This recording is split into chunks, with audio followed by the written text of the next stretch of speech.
Hello, hello, hello.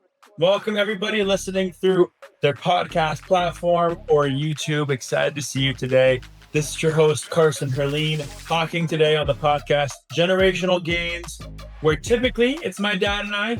We talk about business ownership, the life of an entrepreneur, real estate, and life insurance, and everything else in the money world we talk about. But from the perspective of somebody who's been in these industries for a very long time and somebody who's relatively new, just a few years in. And so we talk about our different successes. We talk about our perspectives on money and family and growing wealth. And so today I'm talking through whole life insurance, the benefits of locking in your cost basis, how you can get lucky with life insurance, and locking in your insurability. Now, that's one of the most boring intros I've probably ever given to any topic of all time. Talking about insurability and cost basis of life insurance. Man, so boring, but I'm going to make it fun. I'm going to talk about a few different things that I think are going to change your mind, how you look at money, our lifetime, and our lifestyle as well. I actually really think this is going to be very powerful for most of you. So stick along. Please stay this whole time. I promise you it's not just boring life insurance talk. Let's get started here. And I want to start with two ways that we can get lucky with life insurance. And I think when we break it down, the mindset is the most important thing. For me, it's curiosity, number one. And two, courage. You have to have those two things to get lucky with life insurance. Curiosity and courage. Doesn't make sense quite yet, right? Well, I'll start with curiosity because it seems like when everyone we meet has an opinion on money and finances and life insurance, and what those opinions are will vary from one another and vary from person to person. But I think what's most important is the time that people actually spend prioritizing learning about whole life insurance. Curiosity. Because when people think about life insurance, I think it's very easy to overlook all the benefits that come wrapped in this envelope of a life insurance policy. For most people, life insurance is just about the death benefit and how much do I need and what's the cheapest way and easiest way to do it. And there really isn't enough curiosity to go beyond the death benefit. And because of that, I think people miss the big picture and the big perspective on everything that a whole life policy can provide. And so for a lot of reasons, I think people need to dive deeper and take action to really start to understand this. Generally, people's understanding of life insurance is often a misconception. As I like to say, most people think that they know about life insurance. That's the misconception. They think they understand what it is. And so to have enough curiosity to get lucky with life insurance, it really takes a person who has a daring spirit to continue to learn. Nelson Nash, the founder of this strategy who coined the name infinite banking, he calls it arrival syndrome. Most people just stop and never pick up a book after a certain age because they think they know everything, but their mindset doesn't continue to grow. And so getting started with life insurance, that curiosity is required if you're looking to do something like this. And life insurance is a different type of asset. And when you look at different asset classes, you've got stocks, you've got bonds, you've got real estate, cash, equities, treasuries, CDs. Life insurance is just another asset class on the books. But it works very differently than your typical type of investment. And that's why we say, well, life insurance is not and will never be an investment. It's really a cash asset that is all designed using actuarial science. The actuarial math that goes beyond developing these insurance products. And it gives us a little blanket to the future about how much can be used and when it creates a product that really can't be replicated. And so what's really interesting is it's a very, very simple product when you get down to the terms of what you get out of this. But it requires a little bit of a different mindset. It requires curiosity to understand what you're actually buying and why. And not only why you're buying it, but why it works. You get a lot of this typical social media stuff out there.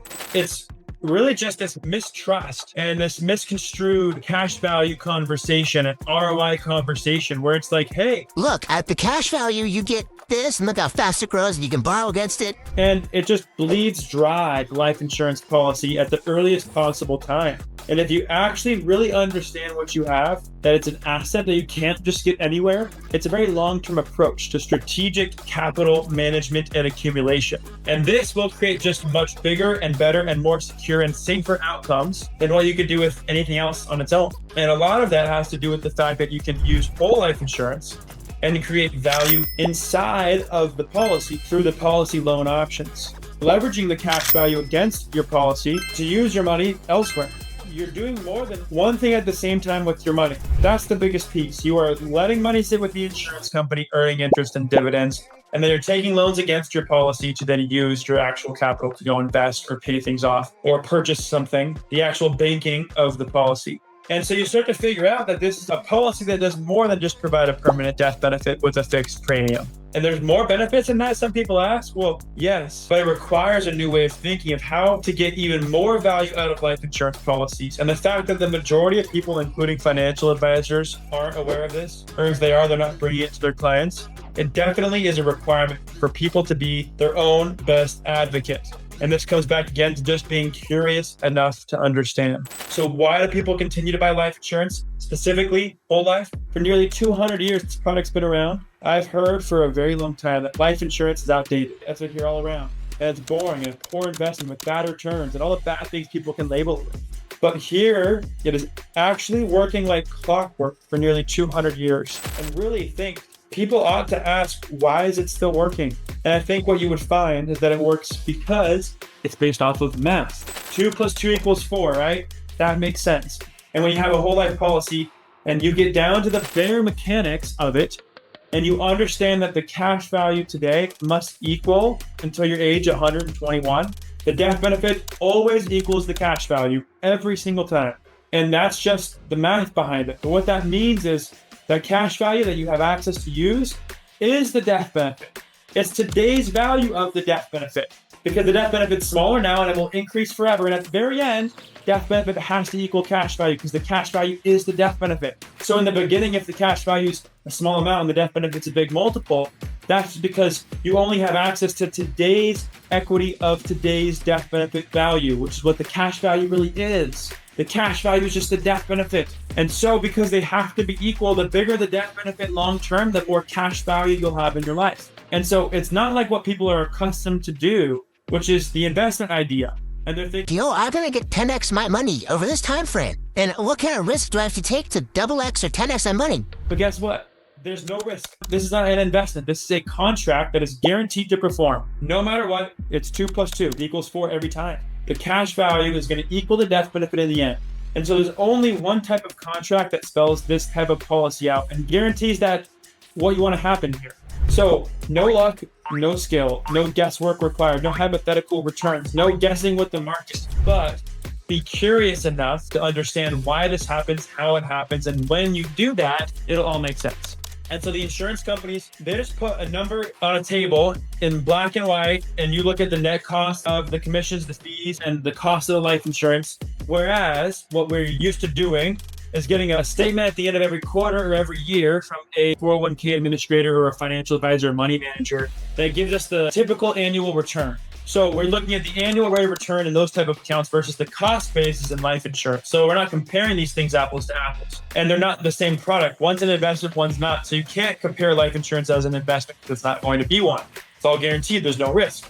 That's why when you look at a 401k statement, good luck trying to find out what actually is going on. All you'll be told is what it earned last year, what type of risk you're taking on. Is it moderate, conservative, or very risky? That's all you really know. Whereas life insurance, it's a ledger year to year that tells you exactly what's going to happen every single year on a guaranteed basis. And I guess things aren't always guaranteed because you could not pay premiums or something like that, but it's a night and day difference. If you really just look back to the idea of being curious, and you really have to care enough to be curious to look into what's really happening with life insurance, and then you got to get away from that investment type of mindset. Because when you look at this as an investment rather than a life insurance policy, it starts to skew some things. And it starts to skew because why would you want to pay a premium, someone asks? A premium's bad. You got home insurance, health insurance, car insurance. Premiums are an expense. I don't want another bill. Whereas when you look at this as a strategic source of capital, you cannot wait to put money and pay your premium. And you'll never want to stop paying premiums because we always are going to need a place to put extra money. We always need a place to store cash. This ultimately becomes a way for you to allocate capital across your entire life. You've got the sovereignty on your own end to decide how you want to deploy your capital and repay that over any time frame you choose. So eliminating the middleman, which is the traditional fractional reserve banks, Wall Street, that we're all conditioned to think has our best interest and that they're building wealth for us, it's not the case. So 1, be curious. 2, be courageous. But further along, you get into having your own policy. And eventually, the more you realize the power of every single premium that you pay into it and how that's working for you and how it's able to accumulate capital, that's something that really you completely have control of without needing a trusted banking third party that you ever have to ask permission to use the money for. Really, you have to ask yourself two questions. How much can I get of this type of policy? And it's going to be really up to your available cash value, what you can access. When you go to the insurance company to try and get the loan against your own policy, they don't care what you're taking out. They're just going to ask, how much do you want? Where do I send it? That's it. It's that simple. If you wanted to take 25 grand out of your bank, for example, they're not going to let you. Go take 25 grand out in cash, they're not going to let you. It'll take days for them to put that together and help you do that. If you want to take a loan from them, it's on their terms. And the insurance company, when you take a loan from yourself, it's against yourself again. So they don't need a credit score. They don't need your income. They don't need to know what you do for work. It's a private contract between you and the private insurance company. And so it requires the courage for you to take action, a little bit against the grain, especially if you're stuck on the same narrative that these policies are a scam or a fraud or some crap like that you might hear. And everybody has a brother, a friend, a boss, spouse who's standing by, ready to tell you whatever investment you want to do sucks. In this scenario, it's called whole life. And it's mind-boggling to see how the standard financial advice has really gone against life insurance. And it really doesn't make any sense to me. So what I'm saying, though, is be ready for that. Be steadfast in your beliefs. Somehow a lot of people have been brainwashed into the idea that you have to take a high risk amount to get a high return. And again, if you can create 3-5% returns with no risk, that's a 15% return. And that's the kind of thing you can do when you have access to the capital that you keep recycling over and over again. And getting the use of your money in more than just one place at a time, rather than putting your money in one place, trying to take on high risk to get a high return, you can take no risk and use it in multiple places and get the same or better rate of return on your money, especially over the long run. But that takes courage. A lot of people will tell you you're crazy. So you need to put your adult pants on, get ready, and hit the ground running. And I think it's really important to understand that with life insurance and by doing infinite banking, you will have the ability to control your financial life and that lending and saving function of money in your life. And so to control the leverage in a superior way that you really can't duplicate by borrowing somebody else's money, by borrowing money from the bank or borrowing money on margin, because those examples carry risk that you don't have when you take a policy loan. Because think about it very simply. When you take a policy loan, what is the collateral? It's the cash value that you've already put into it. So the life insurance company does not care whether you take 2 months or 10 years, or maybe use the policy for retirement and never repay the loans. No, we do educate people and give them caution to be responsible with their money, but you can repay your loans whenever you want. And so you need to be an honest banker with yourself if you're doing this. But the core of what I'm trying to say here is that you have the ability to leverage smarter and safer. And when you have a whole life insurance policy that you have issued on your life, it locks in your age. And from that date forward, your premium is guaranteed never to increase, no matter what. So in investment terms, when you make an investment, the amount of capital that you put into it, that's your cost basis. When you start a whole life policy, there's only one type of permanent life insurance out there that actually locks in your cost basis for life. And they do that with whole life insurance by locking in your current age now. Even though there's other types of insurance products that you can buy called universal life insurance, term insurance, there are different flavors of this. There isn't one policy besides whole life insurance that locks in your age and guarantees your premiums will never increase the rest of your life. And that the death benefit will increase the rest of your life. Guaranteed. That doesn't happen. Only this product. That's why we use it for banking. When I'm looking at this, I want to understand the importance of establishing a cost basis. And again, in layman's terms, it's just locking in your insurability. That's the awesome part. It's easy. It's like getting a mortgage. A lot of people are really interested in prepaying their mortgage or paying their mortgage off as fast as possible. Well, when you pay it off over 30 years with inflation, that payment gets less and less and less and really starts to work in your favor. And the same thing happens when you're making premium payments to your life insurance policy. Everything's guaranteed based on that premium so that it's never going to increase. And with whole life insurance, everything's baked into it. You're never going to have additional riders or additional premiums, additional costs. It's just the set premium. And so all the costs all the way through, everything's baked into it and on the ledger you look at right in the beginning. And I can't tell you or emphasize enough how many times I've talked to people who think they have a whole life insurance policy only to find out they don't. They were lied to by their insurance agent or their financial advisor, and it's a IDL, a UL, an equity policy, a term policy. It's not what they thought. They came looking for this, and they're utterly disappointed because they reached out to somebody they trusted. They've been putting money into something, hoping it would work out every single year, and it's not. And that's not the way life insurance is supposed to work.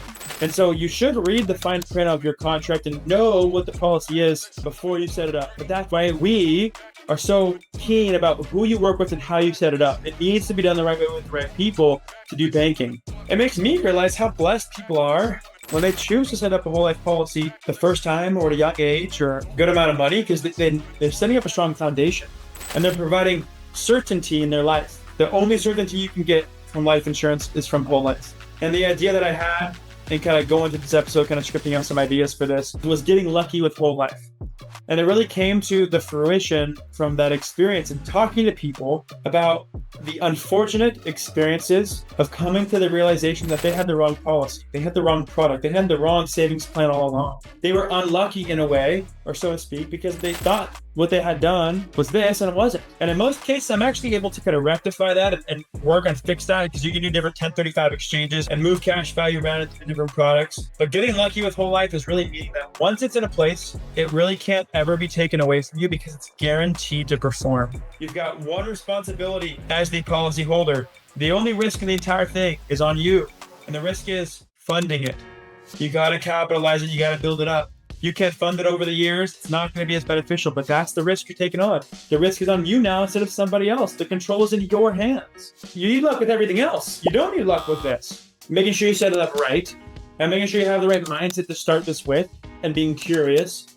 And maybe even curiousness is not enough. You need to dismiss other questions, other ideas people are sharing with you, because this is the truth. And so it requires more curiosity at this stage. But when you're willing to look deeper into it, now that you've done your homework, you're ready to take action and be different.